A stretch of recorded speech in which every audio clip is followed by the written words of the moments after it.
আজ আমি তোমাদের পড়াবো তোমাদের দশম শ্রেণীর ষষ্ঠ অধ্যায় চলতড়িৎ বা কারেন্ট ইলেকট্রিসিটি। তোমরা জানো এখনকার দিনে সভ্যতা, এখনকার দিনে আমাদের সমাজ কিভাবে তড়িৎ শক্তির উপর নির্ভরশীল। আমরা এই যে ধরো বাড়িতে আলো চালাচ্ছি, পাখা, রেফ্রিজারেটর, টেলিভিশন, যে বিভিন্ন রকম যন্ত্র চালাই, সেগুলো কিন্তু সবই আমাদের ইলেকট্রিসিটিতেই চলে। ইভেন পরিবহন ব্যবস্থায় ট্রেন চালাতে, বিভিন্ন রকম গাড়ি চালাতেও কিন্তু তড়িৎ শক্তি অপরিহার্য। তাই আমাদের জীবনে তড়িৎ শক্তি যে কতটা অপরিহার্য সেটা তোমরা কিন্তু খুব ভালো করেই জানো। তোমরা দেখো, এর আগে স্থির তড়িৎ জিনিসটা পড়েছো, চলতড়িৎ যদিও পড়োনি, স্থির তড়িৎ পড়েছো। স্থির তড়িৎ পড়েছো, তার একটা এক্সাম্পল আমরা বলি। যেমন ধরো একটা প্লাস্টিকের চিরুনি নিয়ে যদি তুমি ছোটো ছোটো কাগজের কাছে ধরো, দেখবে কিন্তু কিছুই হবে না। কিন্তু যদি চিরুনিটাকে একটা শুকনো চুলে ঘষে নিয়ে কাগজের টুকরোগুলোর কাছে আনো, তবে দেখবে কিন্তু কাগজের টুকরোগুলো কিন্তু চিরুনি দ্বারা আকৃষ্ট হচ্ছে। চিরুনি কী করছে না, কাগজের টুকরোগুলোকে আকৃষ্ট করছে। এর কারণ কি জানো? এর কারণ হচ্ছে চিরুনিটি কিন্তু প্রথমে নিস্তড়িৎ ছিল এবং চুলে ঘষার পর তার মধ্যে একটা স্থির তড়িতের জন্ম হলো। এই যে ঘর্ষণ করলো, চিরুনি দিয়ে যে চুলে ঘর্ষণ হলো, তার ফলে কিন্তু ওই চিরুনিটির মধ্যে একটা স্থির তড়িতের উদ্ভব হলো এবং চিরুনিটি তখন তড়িৎগ্রস্ত হয়ে পড়লো এবং তড়িৎগ্রস্ত হওয়ার ফলে কিনা সে কাগজের টুকরোগুলোর উপর তড়িৎ বল প্রয়োগ করলো এবং সেগুলোকে আকৃষ্ট করলো। তো এইটা তোমার স্থির তড়িৎ, এটা হচ্ছে স্থির তড়িতের ধারণা। এখানে ঘর্ষণের ফলে যে তড়িৎটা সৃষ্টি হয়েছিল সেটা কিনা স্থির তড়িৎ। ঘর্ষণের ফলে সবসময় যে তড়িৎ সৃষ্টি হয় সেটা হচ্ছে আমার স্থির তড়িৎ। এবার স্থির তড়িৎ তোমরা জানলে। এবার স্থির তড়িতে যে আমরা একটা কথা আছে, সেটা হচ্ছে কিনা তড়িতাধান। তড়িতাধান জিনিসটা কি? ধরো কোনো একটা পদার্থ, আমরা জানি পদার্থ কী দিয়ে তৈরি। পদার্থ হচ্ছে অসংখ্য পরমাণু দিয়ে তৈরি। পদার্থ কী দিয়ে তৈরি? অসংখ্য ছোট ছোট যে কোনো পদার্থই কিন্তু অসংখ্য ছোট ছোট পরমাণু দিয়ে তৈরি।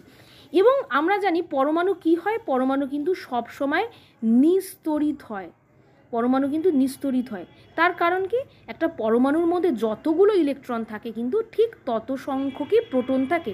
ইলেকট্রন আমরা জানি হচ্ছে নেগেটিভ তড়িৎগ্রস্ত, আর প্রোটন আমরা জানি হচ্ছে পজিটিভ তড়িৎগ্রস্ত। তাহলে যতগুলো ইলেকট্রন থাকে ঠিক ততগুলো প্রোটন থাকে বলে কিন্তু পরমাণু কী হয়, সবসময় নিস্তড়িৎ হয়।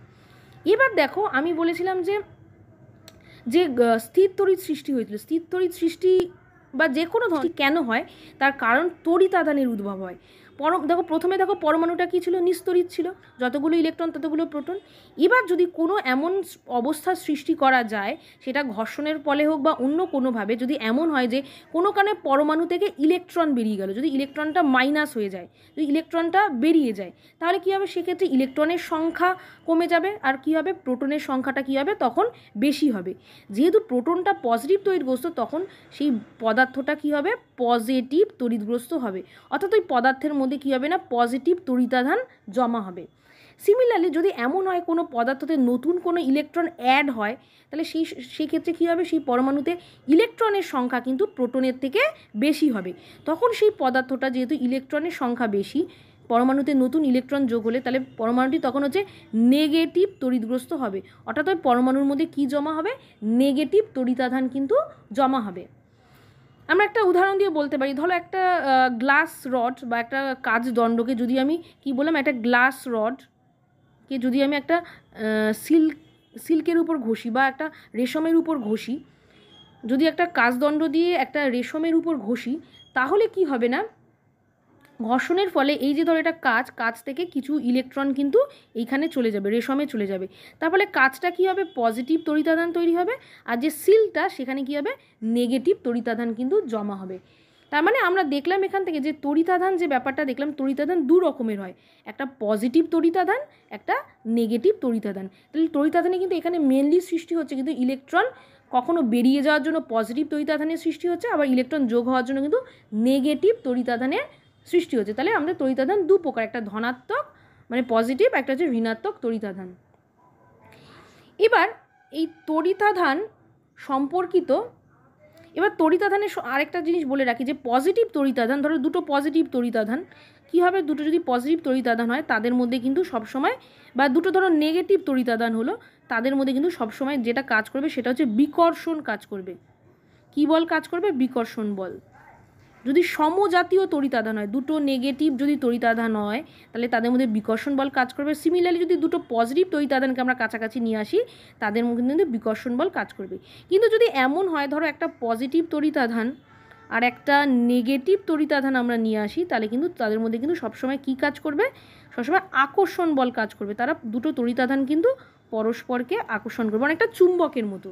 তাহলে সমজাতীয় তড়িতাধান পরস্পরকে বিকর্ষণ করে, আর বিষমজাতীয় তড়িতাধান কিন্তু পরস্পরকে আমরা আকর্ষণ করে। নেক্সট হচ্ছে আমরা পড়ব তড়িতাধান সম্পর্কিত কুলম্বের সূত্র। কুলম্বের সূত্র, তড়িতাধান সম্পর্কিত নেক্সট হচ্ছে আমরা পড়ছি হচ্ছে কুলম্বের সূত্র।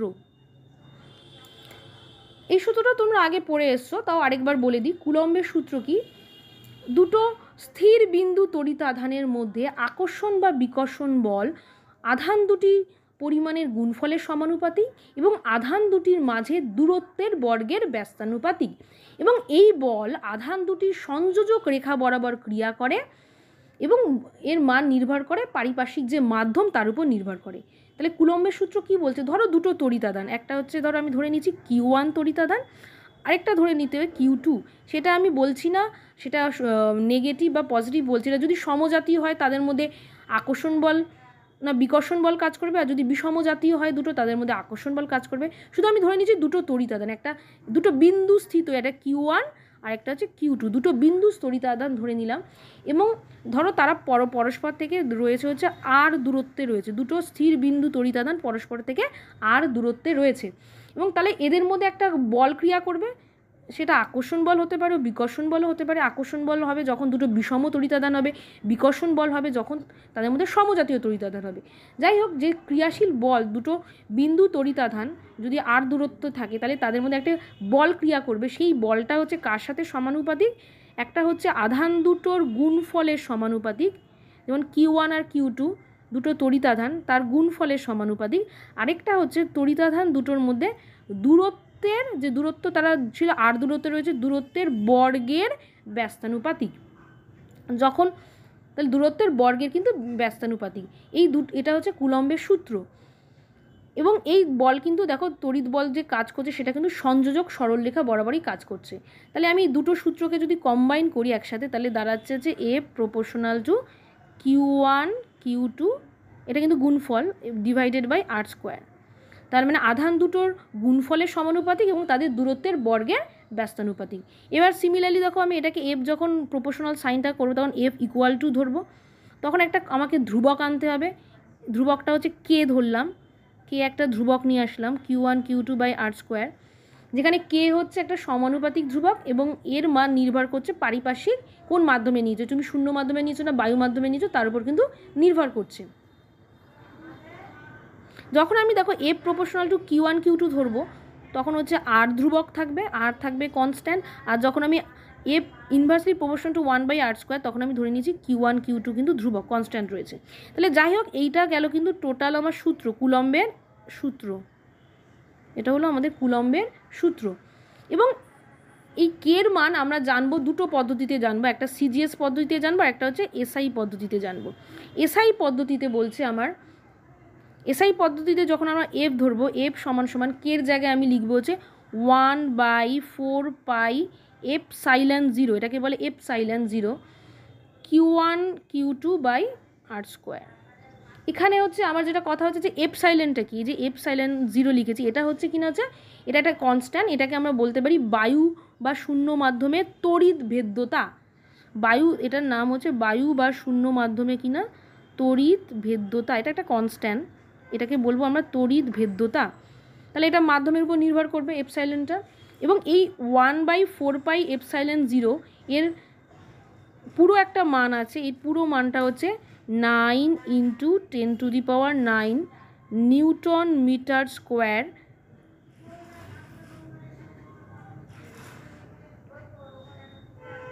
বাই হচ্ছে কুলম্ব স্কোয়ার। এটা হচ্ছে ε0 মান। এটা হচ্ছে 1/4πε0 মান। আর শুধু ε0 মান হচ্ছে মানে যেটা হচ্ছে তড়িৎ ভেদ্যতা, তার মান হচ্ছে তোমরা জেনে রাখো 8.85 into 10⁻⁻12 coulomb square newton inverse metre per metre square. ঠিক আছে, এটা হলো আমার তড়িৎ ভেদ্যতার, এটা হচ্ছে আমার তড়িৎ ভেদ্যতার মান। এসআই পদ্ধতিতে এপসাইলনের মান হচ্ছে 8.85 into 10⁻⁻12 coulomb square per newton per metre square. আর এই পুরো জিনিসটার মান হচ্ছে 1/4πε0 মান 9×10⁹ newton metre square per coulomb square. তাহলে এটা হলো আমার এসআই পদ্ধতিতে এর মানটা আমরা জানলাম। সিমিলারলি সিজিএস পদ্ধতিতে কী হবে? সিজিএস পদ্ধতিতে এফ ইকুয়াল টু, সেক্ষেত্রে আমি সিজিএস পদ্ধতিতে আমি এফ ইকুয়াল টু হবে তখন 1/4πε, তখন 1 বাই একটা স্মল কে Q1 Q2/r²। এবং তাহলে এখানে কে হলো কিন্তু সিমিলারলি এখানে কে হচ্ছে আমার কি না তড়িৎ ভেদ্যতা, এখানে যেমন, তাহলে এখানে কে হচ্ছে তড়িৎ ভেদ্যতা। এবং সিজিএস পদ্ধতিতে শূন্য বা বায়ু মাধ্যমে কে এর মান হচ্ছে কিন্তু আমরা জেনে নেব এই তড়িৎ ভেদ্যতার মান 1। তাহলে এফ ইকুয়াল টু হচ্ছে সিজিএস পদ্ধতি F equal to Q1 Q2/r²। এটা হচ্ছে শূন্য বা বায়ু মাধ্যমের ক্ষেত্রে তড়িৎ বলের মান, F equal to Q1 Q2/r²।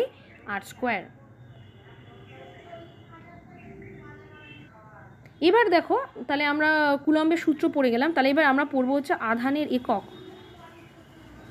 আধানের একক কি? সিজিএস পদ্ধতিতে না, প্রথমে আমরা বলি এসআই পদ্ধতিতে, বলি এসআই পদ্ধতিতে আধানের একক হচ্ছে কুলম্ব। এসআই পদ্ধতিতে আধানের একক হচ্ছে কুলম্ব। এবার দেখো আমি এসআই পদ্ধতিতে আমি কুলম্বের সূত্র এফ ইকুয়াল টু, এখানে 1/4πε0 ছিল, সেটার মান হচ্ছে অ্যাকচুয়ালি 9×10⁹ ইন্টু Q1 Q2/r²। এটা ছিল হচ্ছে এসআই পদ্ধতিতে তড়িৎ বলের মান। এবার যদি এমন হয় যে ধরো, তাহলে আমরা কুলম্বের কি সংজ্ঞা আমরা বলতে পারবো? কুলম্বের সংজ্ঞা হচ্ছে, যদি এসআই একক আমি বললাম কি না তড়িৎ আধানের একক হচ্ছে কার একক? তড়িৎ আধানের একক হচ্ছে কুলম্ব। যদি আমি কুলম্বের সংজ্ঞা বলি, যদি এমন হয় ধরো দুটো সমজাতীয় তড়িৎ আধান, দুটো সমজাতীয় এবং সমপরিমাণ, সমজাতীয় এবং সমপরিমাণ, মানে সমজাতীয় মানে হচ্ছে দুটো পজিটিভ হলে দুটো পজিটিভ, দুটো নেগেটিভ হলে দুটোই নেগেটিভ, এবং সমপরিমাণ বিন্দু তড়িৎ আধানকে যদি শূন্য বা বায়ু মাধ্যমে পরস্পর থেকে আমরা এটা 1 মিটার দূরত্বে রাখি, তাহলে এবং তাদের মধ্যে যদি 9×10⁹ নিউটন বিকর্ষণ বল ক্রিয়া করে, তাহলে প্রতিটি আধানকে আমরা তখন বলবো কিন্তু 1 কুলম্ব। কি বললাম? যদি দুটো সমজাতীয় সমপরিমাণ বিন্দু তড়িৎ আধানকে পরস্পরের থেকে আর ইকুয়াল টু যদি 1 মিটার হয়, মানে পরস্পর থেকে 1 মিটার দূরত্বে থাকে, এবং তাদের মধ্যে যদি বিকর্ষণ বল 9×10⁹ নিউটন ক্রিয়া করে, তাহলে প্রত্যেকটা তড়িৎ আধানকে আমরা কিন্তু বলবো যে 1 কুলম্ব। এটা হলো সিজিএস পদ্ধতিতে। এটা হলো এসআই পদ্ধতিতে। একইভাবে সিজিএস পদ্ধতিতে তড়িৎ আধান আছে, সেই সিজিএস পদ্ধতিতে আমরা তড়িৎ বল জানি কি এফ ইকুয়াল টু কি শূন্য বা বায়ু মাধ্যমে Q1 Q2/r²। তাহলে এক্ষেত্রেও যদি আমি দুটো সমজাতীয় তড়িৎ আধানকে, এক্ষেত্রে সিজিএস পদ্ধতি থেকে আমরা বলবো হচ্ছে ইউনিট হচ্ছে ইএসইউ বা স্ট্যাট কুলম্ব। ইএসইউ বা স্ট্যাট কুলম্ব। ইএসইউ বা স্ট্যাট কুলম্ব। এক্ষেত্রেও দেখো আমরা যদি দুটো সমজাতীয় সমপরিমাণ তড়িৎ আধানকে পরস্পর থেকে 1 সেন্টিমিটার দূরত্বে রাখি, এবং তাদের মধ্যে যদি আমার এক ডাইন বল ক্রিয়া করে, তাদের মধ্যে যদি আমরা এক ডাইন বিকর্ষণ বল ক্রিয়া করে, তাহলে প্রত্যেকটি এই আধানকে আমরা বলবো কিন্তু 1 ইএসইউ। ঠিক আছে, দুটো সমজাতীয় বিন্দু তড়িৎ আধান পরস্পর থেকে যদি 1 সেন্টিমিটার দূরত্বে থাকে, দুটো সমজাতীয় তড়িৎ আধান পরস্পর থেকে যদি 1 সেন্টিমিটার দূরত্বে থাকে, কত বললাম 1 সেন্টিমিটার, এবং তাদের মধ্যে যদি 1 ডাইন বিকর্ষণ বল ক্রিয়া করে, তাহলে প্রত্যেকটা তড়িৎ আধান কিন্তু আমাকে বলবো হচ্ছে 1 ইএসইউ করে।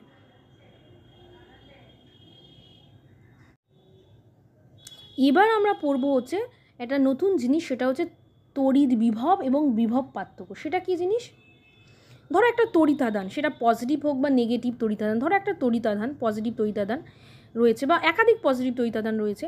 এবার এই তড়িৎ আধান আশেপাশে যে অঞ্চল জুড়ে এর এফেক্টটা থাকবে, সেটা আকর্ষণ বল হোক বা বিকর্ষণ বল, যে এফেক্টটা থাকবে সেই ক্ষেত্রটাকে আমরা বলবো কিনা আধানটি তড়িৎ ক্ষেত্র বা ইলেকট্রিক ফিল্ড।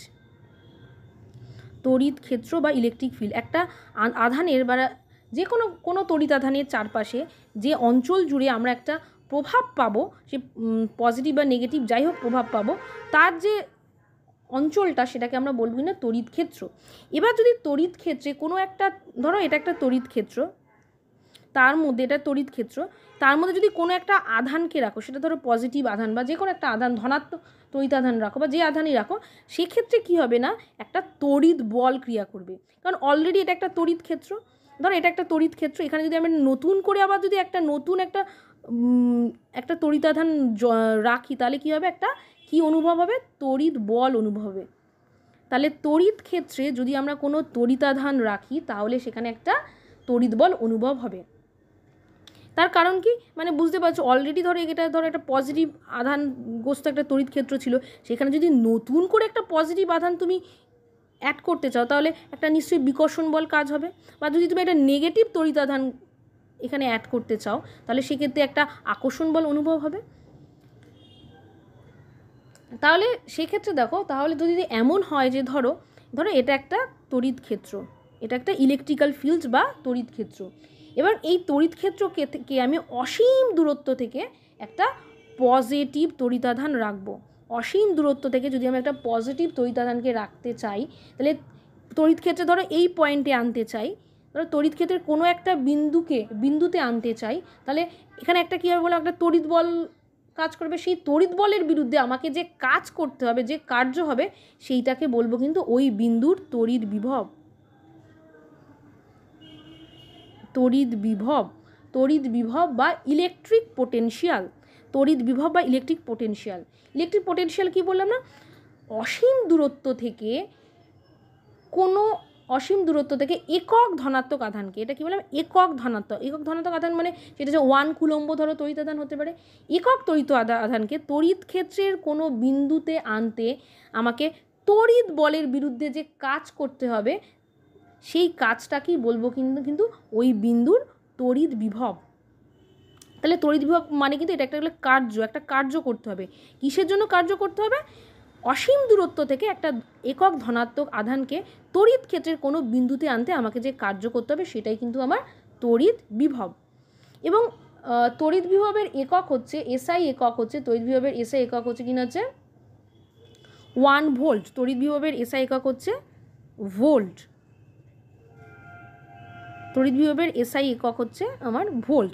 তাহলে ভোল্টে যদি আমি সংজ্ঞা বলি, কি ভোল্টে যদি আমি সংজ্ঞা বলতে যাই, যে তাহলে ভোল্টের সংজ্ঞা কি, অসীম দূরত্ব থেকে আমার 1 কুলম্ব তড়িতাধানকে, ধনাত্মক তড়িতাধানকে তড়িৎ ক্ষেত্রের কোনো বিন্দুতে আনতে আমার যদি 1 জুল কার্য করতে হয়, তাহলে ওই পয়েন্টের যে বিভব সেটা হবে 1 ভোল্ট। ওই বিন্দুর বিভব হবে 1 ভোল্ট। এটাই হচ্ছে ভোল্টের সংজ্ঞা।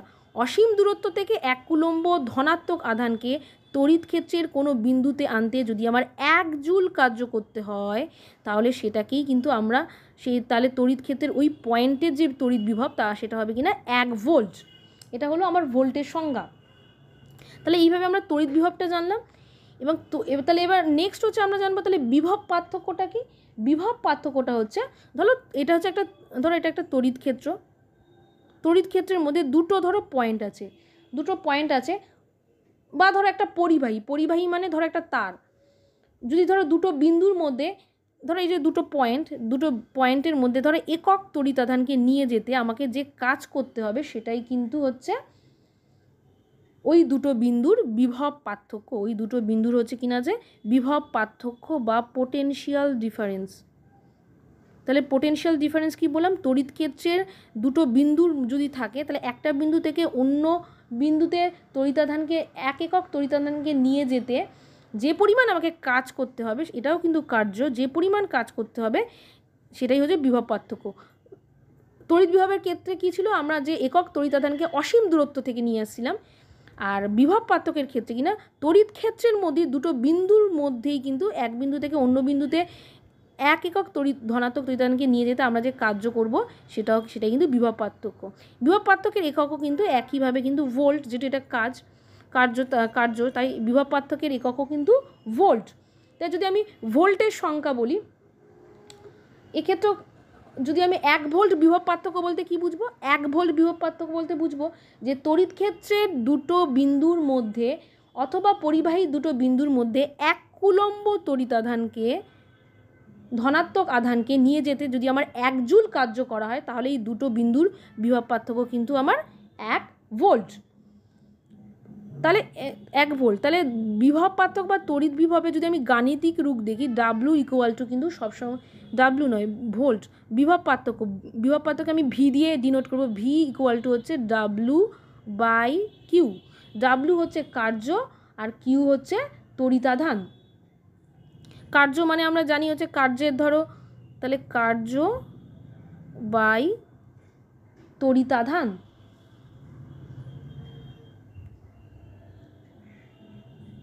তাহলে বিভব পার্থক্য হচ্ছে কার্য বাই তড়িতাধান।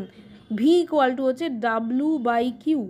ডাব্লু মানে আমরা জানতে পারি যদি এসআই পদ্ধতিতে বলি জুল, আর কিউ হচ্ছে আমরা জানি কুলম্ব।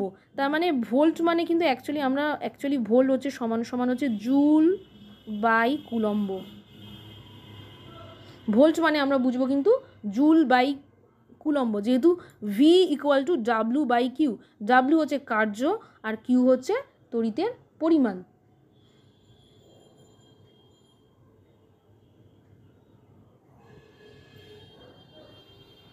এটা আমরা এসআই ভোল্ট আমরা ব্যবহার করি মেনলি হচ্ছে এসআই পদ্ধতিতে। সিজিএস পদ্ধতিতেও তাহলে একইভাবে হবে, ভি যদি equal to W by Q হয়, তাহলে সিজিএস পদ্ধতিতে তড়িৎ বিভবের মান কী হবে, সিজিএস পদ্ধতিতে তড়িৎ বিভব বা তড়িৎ বিভবের মান কী হবে, ডাব্লু মানে হচ্ছে কার্য, মানে কার্য এখানে আর্ক পার হবে হচ্ছে ইএসইউ। আমরা জানি হচ্ছে আধানের সিজিএস একক হচ্ছে আধানের কার্যের একক আর্ক, আর আধানের হচ্ছে তড়িতাধানের সিজিএস পদ্ধতি থেকে আমরা হচ্ছে ইএসইউ বা ইলেকট্রোস্ট্যাট ইউনিট। তাহলে অ্যাকচুয়ালি আমরা সিজিএস পদ্ধতিতে দেখলাম হচ্ছে বিভবের মান হচ্ছে আর্ক পার ইএসইউ, আর এসআই পদ্ধতিতে ভোল্ট বা জুল পার কুলম্ব।